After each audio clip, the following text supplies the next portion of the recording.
குறுகிய கால அபரிமித அபார அதிசயம்.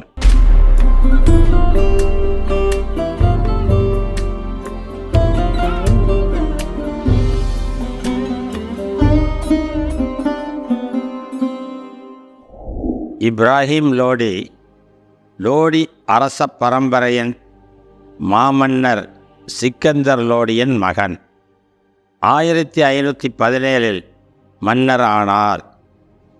இவரின் ஆட்சியில் விளைச்சல் அபரிவிதமாக இருந்தது. எல்லா பொருள்களும் மலிவாக கிடைத்தன. ஒரு பிகோலிக்கு 10 மடங்கு தானியம், 10 கஜம் துணி விற்கப்பட்டது. 100 தங்கக்காசுகள் உள்ளவன் பெரிய செல்வந்தன்.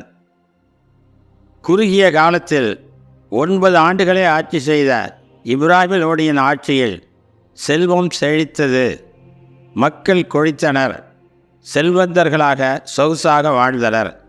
இதை பொறுக்காத பக்கத்து குறுநில மன்னர்களும் முந்தைய ஆட்சிகளில் கொள்ளையடித்து கொழித்த அதிகாரிகளும் அயல் நாடுகளுக்கு சென்று அந்த அயல் நாட்டினரை தூண்டி இப்ராஹிம் லோடியின் மீது படையெடுக்க வலியுறுத்தினர். அப்படி வந்த படையெடுப்பில் 1526 பானிபட் போரில் உயிரிழந்தார் லோடி. லோடியின் ஆட்சி முடிந்தது.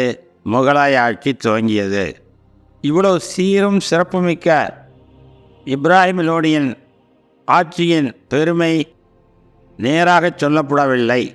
காரிருளில் மறைக்கப்பட்டது. திரை நீக்கி உண்மையை உரைக்கிறோம்.